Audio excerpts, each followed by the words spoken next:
بسم الله الرحمن الرحيم. الحمد لله رب العالمين، والصلاة والسلام على سيد المرسلين وعلى آله وصحبه اجمعین۔ آج ہم اربعون نوویہ میں سے چھٹی حدیث پڑھیں گے۔ یہ بھی حدیث بہت ہی اہم ہے اور دین کے جو اہم مسائل ہیں اس میں سے مسئلہ یہ بھی بیان کر رہی ہے حدیث، اور اس میں حدیث میں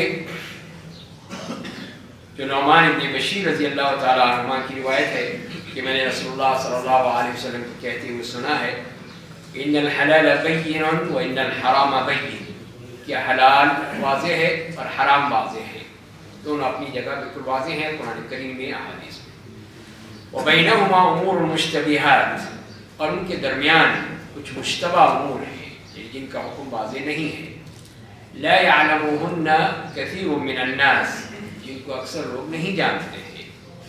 فمن اتقى الشبہات فقد استبرأ لدینہ وعرضہ، تو جس نے شبہات سے بچاؤ کر لیا، بچ گیا، تو اس نے اپنے دین اور اپنی عزت کو بچا لیا۔ ومن وقع فی الشبہات وقع فی الحرام، اور جو مشتبہ چیزوں میں پڑ گیا تو وہ حرام میں پڑ گیا۔ کالراعی یرعی حول الحمى یوشک ان یقع فیہ، جیسے کہ ایک چرواہا ہے، وہ جو ممنوع علاقہ ہے اس کے ارد گرد وہ چلا رہا ہے اپنی بکریوں کو، اور قریب ہے کہ اس میں داخل ہو جائے، اس ممنوع علاقے میں داخل ہو جائے۔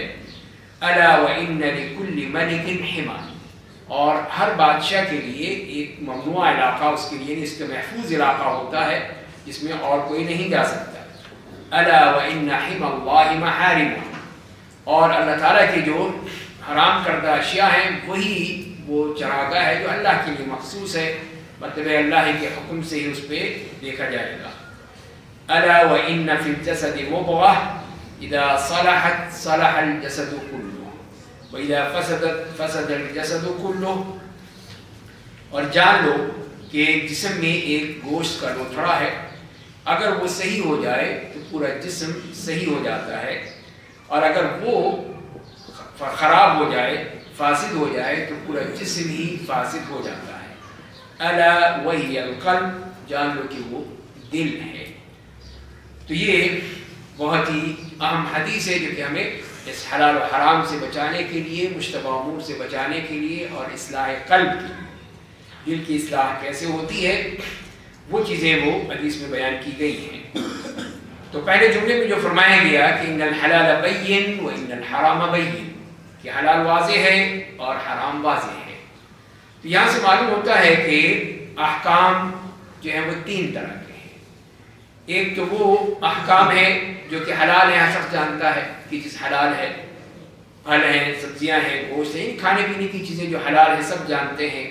لباس میں جو چیزیں جائز ہیں وہ جانتے ہیں، یعنی بے شمار چیزیں ہیں جو کہ سب حلال ہیں، اللہ تعالیٰ نے ہمارے لیے حلال کی ہیں اور ہم اس کو استعمال کر سکتے ہیں۔ دوسری وہ جو احکام ہیں یا دوسری وہ امور ہیں جو کہ حرام ہیں، کہ جتنے بھی بدکاری ہے، چوری ہے، ڈاکہ ہے، شراب نوشی ہے، یا اور مردار ہے، خنزیر ہے، یہ تمام چیزیں حرام ہیں، سب جانتے ہیں کہ یہ حرام چیزیں ہیں، کوئی بھی ان کے قریب نہیں جاتا ہے۔ تیسرے نمبر پر وہ چیزیں آتی ہیں کہ جو کہ مشتبہ ہیں، اب یہ نہیں پتہ چلتا کہ وہ حلال ہیں یا حرام ہیں، ان کا حکم کیا ہے، اور اس کی وجہ یہ ہے کہ کوئی دلیل ہمارے پاس واضح نہیں ہے، نہ قرآن کریم سے کوئی بات معلوم ہوئی، نہ حدیث سے معلوم ہوئی، تو وہ چیزیں جو ہیں پھر وہ ہمیں دیکھنا ہوگا کہ اس کا معاملہ کیا ہے، کہ یا تو دلیل میں نہیں ہے یا دلیل کو کسی چیز پہ وہ امپلیمنٹ کرنے میں جو ہے ہمیں دقت ہو رہی ہے، تو یہ وہ چیزیں ہیں جس کی بنا پہ وہ مشتبہ ہو جاتی ہے۔ تو اب یہاں پر یہی دیکھنا ہے کہ اس طرح ہمیں اب کیا کرنا ہوگا۔ یہ ہے اصل مسئلہ کہ ایسی جو مشتبہ امور ہیں ان کے بارے میں لوگوں کو نہیں معلوم، جیسے کہ حدیث میں فرمایا گیا ہے، تو وہ کیا ہے۔ تو پہلی بات تو یہ ہے کہ دلیل میں کوئی اشتباہ ہے، دلیل ہی ہمیں سمجھ میں نہیں آ رہی مل رہی کہ حدیث ہو۔ اب حدیث جو ہے وہ کیا ثابت ہے نبی کریم صلی اللہ علیہ وسلم سے کہ ثابت نہیں ہے، یہ ایک مسئلہ ہو سکتا ہے کہ دلیل کے بارے میں ہی ہمیں اس میں پوری طرح وضاحت نہیں ہے۔ تو یہ کئی اس طرح مسائل میں اس قسم کی بات آ جاتی ہے کہ اس بارے میں کوئی واضح حدیث نہیں مل رہی ہمیں، تو پھر ہم اس میں ذرا شک میں پڑ جاتے ہیں۔ تو یہ ہے. دوسرا یہ ہے کہ اس کو ہم نے اپلائی کرنا ہے اسی حکم پہ اس حدیث کو، تو وہ اب ہمیں نہیں ہو رہا ہے کہ واقعی یہی چیز اس میں ذکر کی گئی ہے، وہی اس کا اصل معاملہ ہے یا اور کچھ ہے. تو یہ دو چیزیں ہیں جس کی بنا پر یہ مسائل پیدا ہوتے ہیں. دلیل یا یہ ہے کہ اس کا اتباع، اس کو اپلائی کرنا، امپلیمنٹ کرنا، وہ ہم سے نہیں ہو رہا، نہیں اس کو کہہ سکتے. فرمایا اس کے بعد پھر کہ اکثر لوگ اس کو نہیں جانتے ہیں، اسی وجہ سے کہ جیسے بتایا کہ وہ درائل کا مسئلہ ہے، اور کچھ لوگ جانتے ہیں، وہ بہت ہی کم ہوں گے علماء میں سے، لیکن اکثریت جو ہے وہ نہیں جانتی ہے، یا تو اس کو سمجھتے نہیں ہے، ظاہر فہم نہیں ہر ایک کوئی بھی. اسی لیے فرمایا کہ جو بھی اس سے پھر بچتا ہے اس نے پھر وہ اپنے لیے براعت حاصل کر، یعنی وہ پھر اس سے نکل گیا. اب اس کے اوپر کسی قسم کا نہیں ہوگا کہ اس نے ایک مشتبہ چیز کھائی ہے یا مشتبہ چیز استعمال کی ہے. تو اسی لیے فرمایا کہ اس نے اپنے دین، اللہ اور اس کے درمیان جو مسئلہ تھا اس نے اپنے آپ کو اس میں سے پار کر لیا، بری کر لیا، اب اس میں نہیں پڑے گا. اور اسی طرح وعرضی کہ اپنی اس نے عزت و آبرو بھی بچا لی. لوگ نہیں کہیں گے کہ شخص تو حرام کھاتا ہے، یہ اس طرح اس کی عزت و آبرو بھی بچ گئی. کوئی بھی اس کو اس طرح الزام نہیں لگائے گا، برا نہیں کہے گا. اور اس کے بعد فرمایا کہ جو بھی اس شبہات میں پڑ جاتا ہے وہ حرام میں پڑ جاتا ہے. اب اس کا کیا مطلب ہے؟ اس کے دو احتمال ہو سکتے ہیں. ایک تو یہ ہے کہ وہ اس نے اس طرح کی جو مشتبہ چیزیں ہیں ان کا استعمال کرنا یہ حرام ہے، وہ فرمایا جا رہا ہے. دوسری بات یہ ہے کہ یا یہ جو مشتبہ امور ہیں یہ حرام کی طرف ہمیں لے جاتے ہیں، حرام کے لیے ایک ذریعہ ثابت ہو جاتے ہیں، تو اس کی وجہ سے پھر ہم حرام میں پڑ جا سکتے ہیں. یہ پڑھنے کی ہمارے اندر کچھ ہو سکتی ہے کہ جب ہم ایک مشتبہ چیز کو استعمال کر رہے ہیں. اور اس کے بعد پھر آپ نے مثال دی، کریم صلی اللہ علیہ وسلم نے مثال دی ہے راعی کی، کوئی اونٹ چلا رہا ہے، یہ بکریاں ہیں یا گائے ہیں، تو وہ پھر ایسی جگہ پہ جو کہ ایک مخصوص علاقہ ہے، ہوتا ہے پروہیبٹڈ ایریا، یہ بعض لوگوں کے لیے اپنے لیے مخصوص کر لیا ہے کہ اور نہیں جائے گا اس میں، اور خاص طور پہ جو ایسے بڑے لوگ ہیں ان کے لیے اسی کو حما کہا گیا ہے کہ وہ محمیہ یا محمیہ کہا جاتا ہے. آج استعمال ہوتا ہے وہاں پہ لفظ محمیہ، کہ وہ چیز جو ہے باقاعدہ ان کے لیے مخصوص کر دی گئی ہے، تو وہ جگہ ہے.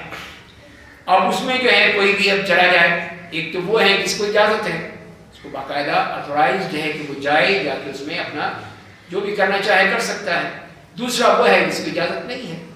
تو یہاں پہ اسی کے لیے فرمایا جا رہا ہے کہ جو قریب ہے کہ اس کے اندر داخل ہو جائے، اس علاقے میں جو کہ ممنوع علاقہ ہے اس میں چلا جائے.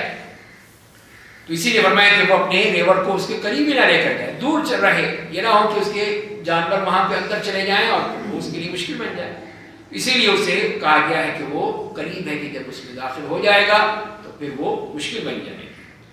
اور اسی کو پھر فرمایا کہ اسی معاملے میں کہ جو بھی ان شبہات میں پڑ گیا وہ حرام میں پڑ گیا، مطلب یہ ہے کہ وہ قریب ہے کہ وہ حرام میں داخل ہو جائے گا، اس ممنوع علاقے میں داخل ہو جائے گا. اور پھر نبی کریم صلی اللہ علیہ وسلم نے اسی بات کو فرمایا کہ ہر بادشاہ کے لیے ایک ایسا علاقہ ہوتا ہے جو وہ اپنے لیے مخصوص کر لیتا ہے کہ یہ میرا ہے، میرے جانوروں کے لیے ہے، اس میں اور کوئی داخل نہیں ہوگا. تو کیا یہ چیز جائز ہے؟ یہ بھی ہمیں سمجھنا چاہیے کہ کیا اس طرح کرنا، کہ کوئی شخص جو ہے اس طرح اپنے لیے جگہ مخصوص کر لے، تو اگر وہ اس نے اپنے لیے اپنے جانوروں کے لیے ہی مخصوص کی ہے تو یہ غلط ہے، ناجائز ہے، کسی کو حق نہیں پہنچتا ہے. اور اگر اس نے صرف مسلمانوں کے لیے ہے کہ مسلمانوں کے جانوروں کے لیے، کہ صدقے کے جانور ہیں، بیت المال کے ہیں، جہاد کے لیے رکھے ان کے لیے ہے، تو وہ جائز ہوگا. تو اس لیے کہ اس نے اپنے لیے نہیں کیا بلکہ اس کو ایسے مخصوص معاملات کے لیے کیا ہے. جبکہ نبی کریم صلی اللہ علیہ وسلم نے فرمایا ہے کہ المسلمون شرکاء فی ثلاث، کہ مسلمان تو 3 چیزوں میں سب مشترک ہیں، سب کے لیے، اسے کوئی بھی روک نہیں سکتا. وہ کیا ہے؟ فرمایا کہ الکلأ والماء والنار. کلأ سے مراد یہ ہے کہ یہ چارہ، گھاس پھوس، یہ چیز جو جانور کھاتے ہیں، اس میں کوئی نہیں کہہ سکتا نہیں یہ میرا علاقہ ہے، کوئی نہیں اس میں آئے گا، جانور کو کیا پتا. تو اسی لیے وہ تو جائے گا جہاں پہ اس کو گھاس پھوس نظر آئے گا یا اپنا چارہ نظر آئے گا، وہ جائے گا، داخل ہو جائے گا. تو اسی لیے اس پہ کوئی پابندی نہیں لگائی جا سکتی. دوسری چیز پانی ہے، پانی جو ہے اس کی ملکیت نہیں ہو سکتی، پانی اللہ کی طرف سے آ رہا ہے، کوئی نہریں ہیں، کوئی دریا ہیں، کنویں ہیں، تو وہ چیز جو ہے وہ پھر وہ سب کے لیے مشترک ہے. جو بھی پانی دینا مانگنا چاہے آپ دے سکتے ہیں، دینا چاہیے. تیسری چیز آگ ہے. آگ بھی اللہ کی طرف سے دی ہوئی نعمت ہے. اس میں کسی کے پاس کوئی ضرورت ہے آگ کی کہ وہ اپنے کوئی چیز جلانا چاہتا ہے، چولہا جلانا چاہتا ہے، تو اس کے لیے پھر اس کی مدد کی جائے گی. تو یہ تین چیزوں کو فرمایا کہ یہ چیزیں مشترک ہیں. تو لہٰذا پھر کوئی اپنے لیے اس طرح کی کوئی چیز کرتا ہے تو وہ غلط ہے. اس کے بعد یہ فرمایا کہ الا وان حرم اللہ محارمہ، کہ جو بھی اللہ تعالیٰ کا بھی معاملہ بھی یہ ہے کہ اس کے لیے بھی ایک محفوظ جگہ ہے. وہ کیا ہے؟ وہ جو اس نے حرام قرار دے دیے ہیں، جو چیزیں حرام کر دی گئی ہیں، اب اس میں مداخلت کرنا، اس میں جانا، وہی خطرے سے خالی نہیں ہوگا. اس کے قریب بھی جائیں گے تو کہیں وہ آپ حرام میں نہ پڑ جائیں. اس چیز کو پھر وہ سمجھنا ہے. اور اس کے بعد فرمائے کہ اسی جسم کے بارے میں کہ جسم میں ایک لوتھڑا ہے، گوشت کا لوتھڑا ہے، اور اس کے بارے میں فرمایا کہ اگر وہ صحیح ہے تو جسم بھی صحیح ہے، اگر وہ خراب ہو گیا تو پھر پورا جسم خراب ہو گیا، اور وہی دل ہے. تو یہ چیزیں اس میں حدیث میں بیان کر دی گئی. اب اس میں جو ہمیں فوائد نظر آتے ہیں وہ ہم دیکھتے ہیں کہ کیا کیا احکام ہمیں دیے گئے ہیں. پہلی بات جیسے میں نے عرض کیا کہ وہ تمام قسم کی جو معاملات ہیں وہ تین طرح کے ہیں. ایک بالکل حلال ہے، ایک حرام ہے، اور تیسرے جن میں مشتبہ ہے. تو اسی لیے پھر جو بالکل حلال ہے اس کے بارے میں کسی کو کچھ نہیں کہے گا کہ تم کیوں یہ کھا رہے ہو. یہ حلال سبزی ہے، پھل ہیں، گوشت ہے، دالیں ہیں، اور جتنی بھی اجناس ہیں، تو یہ سب جائز ہیں. اس میں کسی کو کوئی بھی وہ اعتراض نہیں کرنا چاہیے، اور نہ ہی اعتراض ہو سکتا ہے. اس لیے حلال چیز ہے، الا یہ کسی نے کوئی چوری کی ہو، ڈاکہ ڈالا ہو. دوسری بات ہے کہ جو حرام ہے اس کا بھی معاملہ ہے. اس میں بھی جو اس سے بچتا ہے اس کو بھی کوئی ملامت نہیں کر سکتا ہے کہ یہ شراب ہے، مردار ہے، خنزیر کا گوشت ہے، اور اس قسم کی جتنی چیزیں ہیں اس کا حکم واضح ہے. تو جو بھی اس سے بچتا ہے اللہ تعالیٰ اس کو اس کا اجر دیتا ہے کہ وہ اپنے آپ کو بچا رہا ہے اس سے. اور تیسری چیز جو ہے وہ مشتبہ امور ہے. اسی میں اختلاف ہوتا ہے کہ کچھ لوگ اس کو جائز قرار دیتے ہیں، کچھ اس کو حرام کرتے ہیں، کچھ اس میں رک جاتے ہیں، کوئی اس میں مختلف تفصیل بیان کرتے ہیں کہ یوں ہو تو جائز ہے، یوں ہو تو حرام ہے. اس طرح کر کے وہ اس میں لوگوں کے فیصلے آتے ہیں. اب مشتبہ کی ہم مثال دے سکتے ہیں کہ جیسے کہ سگریٹ کا معاملہ ہے. اس میں جب جیسے ہی یہ سگریٹ کا معاملہ ہوا، اب تو میڈیکل سائنس نے بتا دی اس کے اضرار، اس کے نقصانات سب بتا دیے ہیں. لیکن جب یہ شروع میں ہوا تھا تو اس وقت پھر یہ تھا کہ اب اس کو کیا حکم دیا ہے، یہ حرام ہے، حلال ہے، مشتبہ ہے، کیا ہے. تو اس وقت کے پھر علماء نے اس کو حرام کہا تھا کہ اس میں کہ یہ کوئی بھی فائدہ مند چیز نہیں. اس لیے کہ اصل چیز جو ہے طیبات، احل اللہ لکم الطیبات، ہمارے لیے وہ طیبات پاکیزہ چیزیں حلال کی ہیں. اس میں کوئی پاکیزگی بھی نظر نہیں آتی، بدبو ہی بدبو ہوتی ہے. تو وہ کہ پاکیزہ کیسے ہو سکتی ہے. اور پھر مضرات بھی اب واضح ہو گئے کہ یہ انسان کے پھیپھڑوں کے لیے، انسان کے جسم کے لیے انتہائی مضر چیز ہے. تو یہ ہے. اس کے بعد پھر یہی سب چیزیں آ گئی سامنے، تو پھر واقعی متحقق ہو گیا کہ یہ چیز حرام ہے، ناجائز ہے، اس کو استعمال نہیں کرنا چاہیے. لیکن پہلے اس سے پہلے وہ مشتبہ چیز تھی کہ بعض حلال کہہ رہے تھے، بعض حرام کہہ رہے تھے. تو اس کے اسباب کے ہیں مشتبہ ہونے کے، وہ کیا ہے؟ پہلی تو وہی چیز ہے کہ قلت العلم، علم نہیں ہے، نہیں جانتے کہ اس کے بارے میں کہ اس کا حکم کیا ہو سکتا ہے، چیز حلال ہو سکتی ہے یا حرام ہو سکتی ہے. علم ہی نہیں ہے. تو جس کا وسیع علم ہوگا، پوری طرح جانتا ہوگا، تو وہ اس کے بارے میں صحیح فیصلہ کر سکے گا. دوسری چیز ہے قلت فہم، کہ اس کو سمجھ ہی نہیں ہے، فہم ہی نہیں ہے، اس کو سمجھ ہی نہیں سکتے ہیں. علم تو ہے لیکن اس کو کس طرح سمجھا جائے گا کہ اس چیز کو ہم حرام کہیں، حلال کہیں، کیا کہیں، تو وہ اس کو سمجھ نہیں پا رہا ہے. تیسری چیز ہے کہ وہ اسی تدبر میں، غور و فکر میں کمی ہے، تقصیر ہے. تو اس میں بھی کہ وہ پوری طرح اس کو نہیں سمجھ پا رہا ہے، تو وہ اس کے بارے میں فیصلہ نہیں کر پا رہا کہ اس میں اتنی وہ صلاحیت نہیں ہے یا کمی ہے. چوتھی بات یہ ہے کہ جو سب سے خطرناک ہے وہ ہے انسان کا غلط ارادہ، سوء قصد.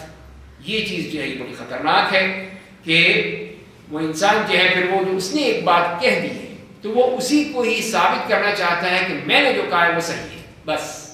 تو اس کے لیے پھر وہ تعویلات لاتا ہے، ارادے سے مختلف دلائل لانے کی کوشش کرتا ہے کہ جو چیز اس نے کہہ دی ہے لہذا وہ حلال یا حرام یا اس نے جو بھی کہا ہے اس کے لیے کرتا ہے. تو یہ اتباع ہوا ہے کہ انسان اپنی خواہش کو، جو میری خواہش ہے میں نے یہ کہا ہے تو لہٰذا اس کو اسی طرح کرنا چاہیے.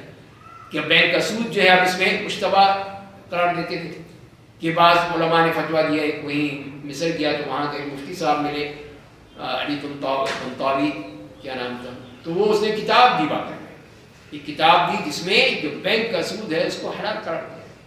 یہ حلال ہے، باقی سب حرام ہے. تو اب یہ دیکھیے کہ اس طرح پھر وہ یہ اشتباہ اور پیدا ہو جاتا ہے. تو یہ ہے کہ اس نے کہہ دیا تو اب وہ اپنے اس بات کو ثابت کرنے کے لیے پورے دلائل لائے گا، بتائے گا کہ یہ چیز جو ہے میں نے کہی ہے یہ حلال ہے، حرام نہیں.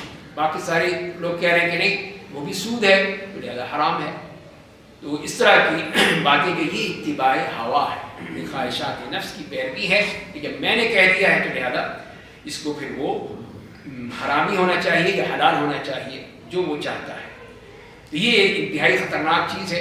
ایک شخص اتنے مفتی ہے، پورے مصر کا، پورے ملک کا مفتی ہے، اور وہ یہ کہہ رہا ہے کہ یہ چیز جو ہے وہ حلال ہے، لہٰذا بینکوں سے خوب سود لے سکتے ہو، تم کھاؤ مزے کرو. تو اب لوگ تو اس کی بات کو مانیں گے. تو اسی لیے پھر یہ اشتباہ جو ہے پھر وہ ایک کسی وجہ سے ہوا کہ وہ جو نص ہے یا دلیل ہے اس کی بنا پر، جسے آپ نے کہا کہ لا یعلمہن کثیر من الناس، کہ اکثر لوگ اس کو نہیں جانتے ہیں.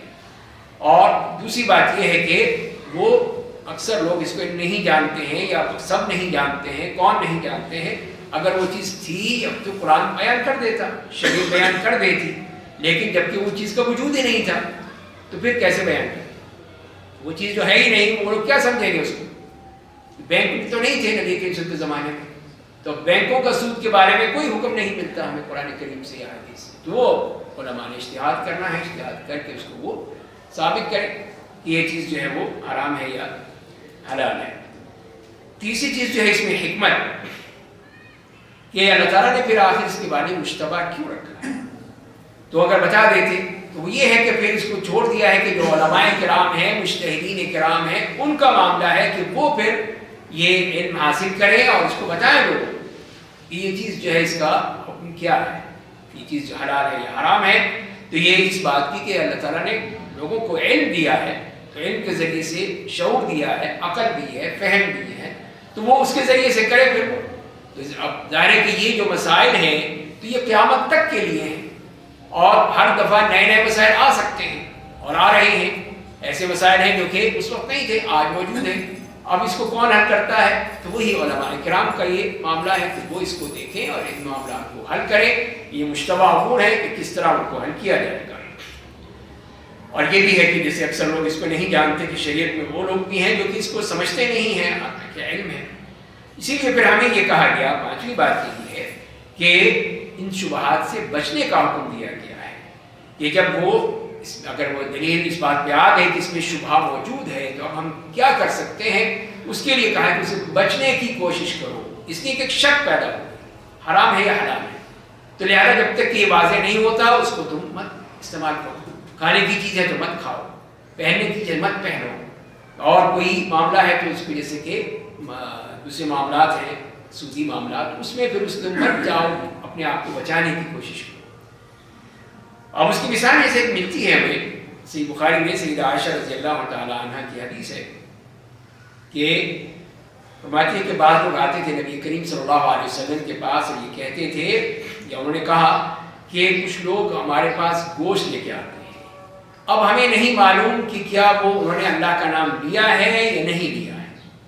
واقعی اس پہ ذبیحہ ہے، اس پہ نام اللہ کا نام لیا گیا ہے. تو آپ نے فرمایا کہ سموا انتم وکلوا، کہ تم اس پہ بسم اللہ پڑھ لو، کھا لو.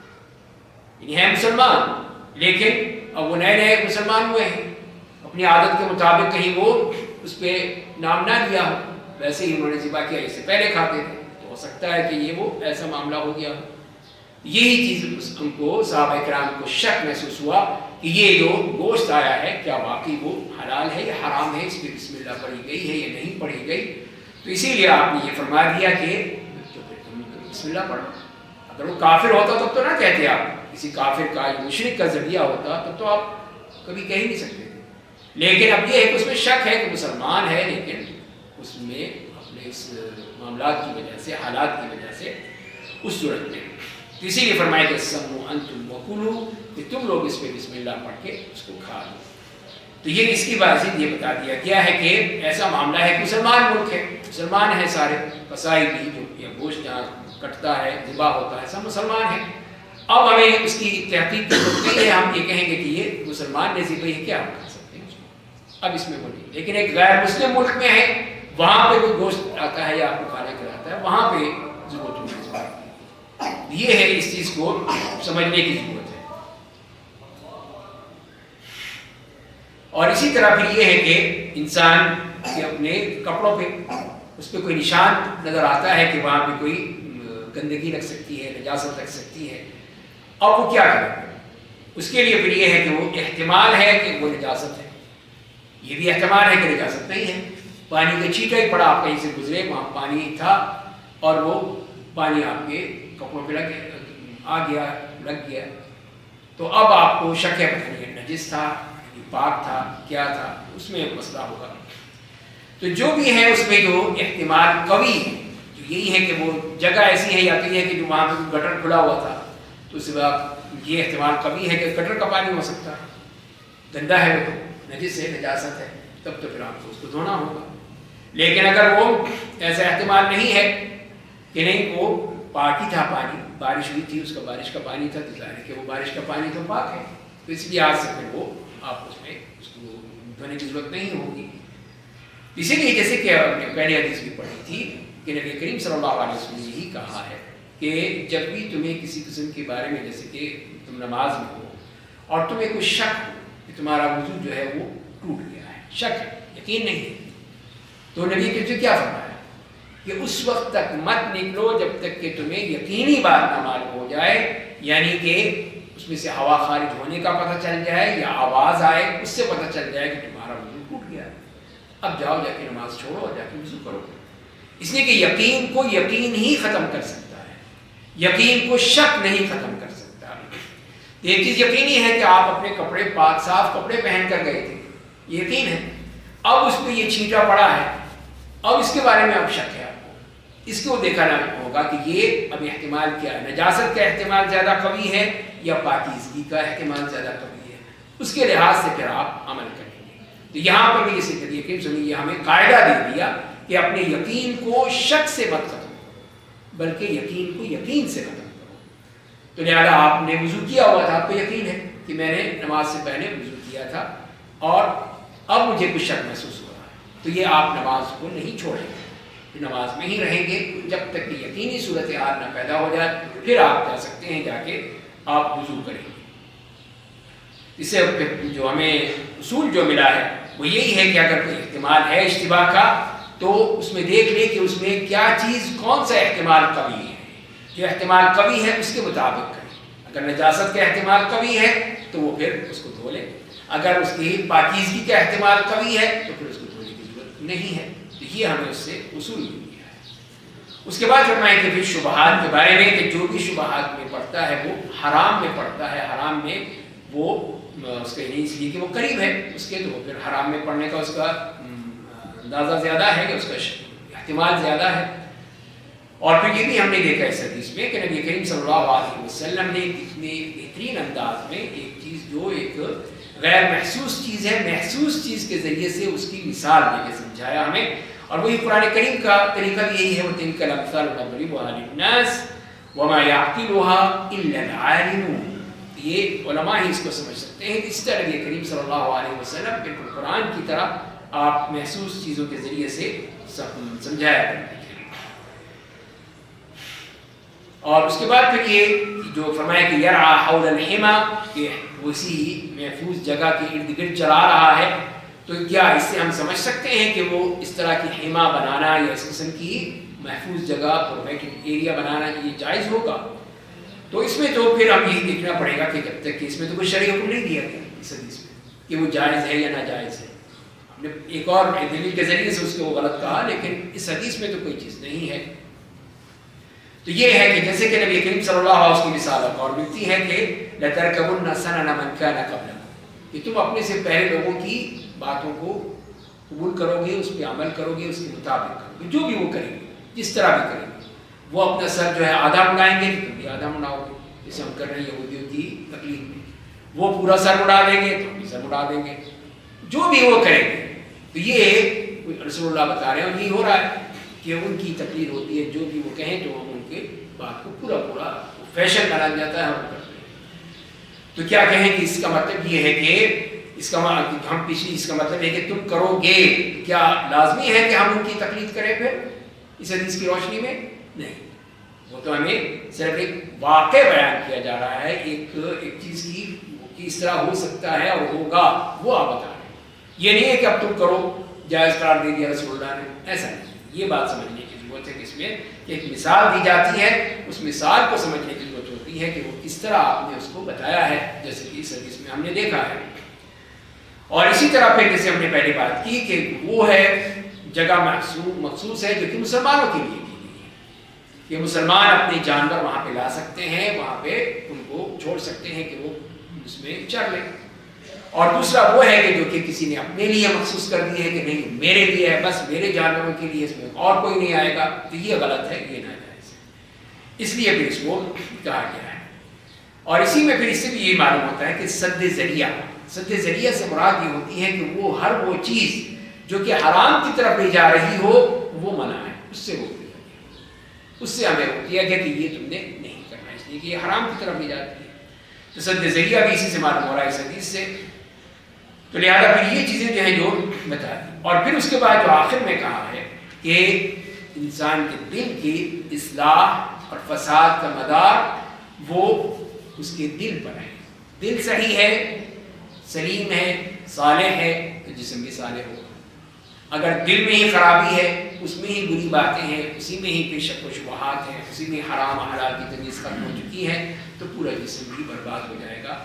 تو یہ اسی لیے پھر ہمیں کہا گیا ہے کہ اپنے دل کے بارے میں ہم نے پورا خیال رکھنا ہے کہ اس میں اس لیے کہ تمام اعمال کا دار و مدار دل پر ہے. دل کا صحیح ہوگا تو اعمال صحیح ہوں گے، صحیح طور پہ وہ شخص سوچے گا.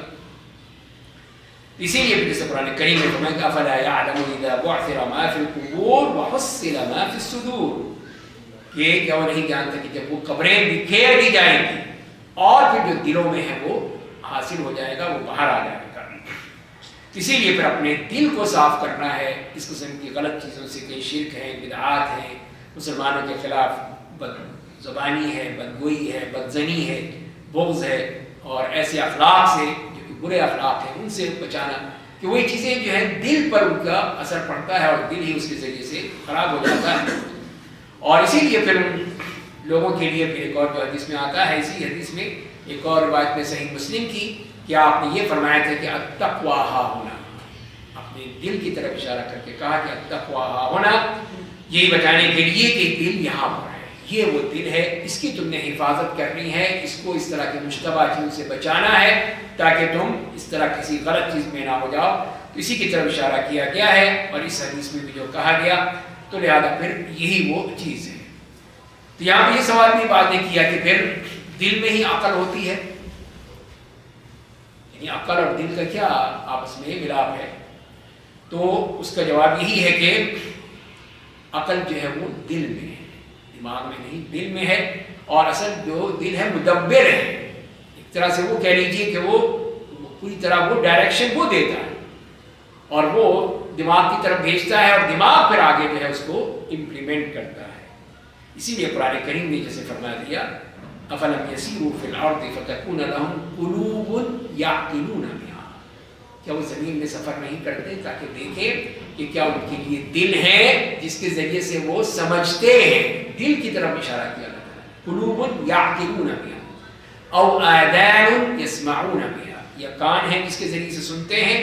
فإنها لا تعمى الأبصار ولكن تعمى القلوب التي في الصدور، اس لیے کہ چیزیں جو ہیں وہ آنکھوں کو اندھا نہیں کرتی مگر اس دل کو جو سینے میں ہے اس کو اندھا کر دیتی. دل اندھا ہوتا ہے اس لیے کہ اس کو اپنی خواہش نظر آ رہی ہے. اسی لیے پھر اسے سب سے منع کر دیا گیا کہ تم نے اس سے بچ کے رہنا ہے. تو یہاں پر یہ چیز جو ہے جسے میں نے عرض کیا کہ یہ ہمیں پھر یہ بتا رہی ہے کہ حرام سے بچنا یہ واضح ہے، جو واضح ہے اس کو بچا جاتا ہے، حلال جو واضح ہے اس سے بچا جاتا ہے، مشتبہ امور سے ہے اس میں بچنا ہے.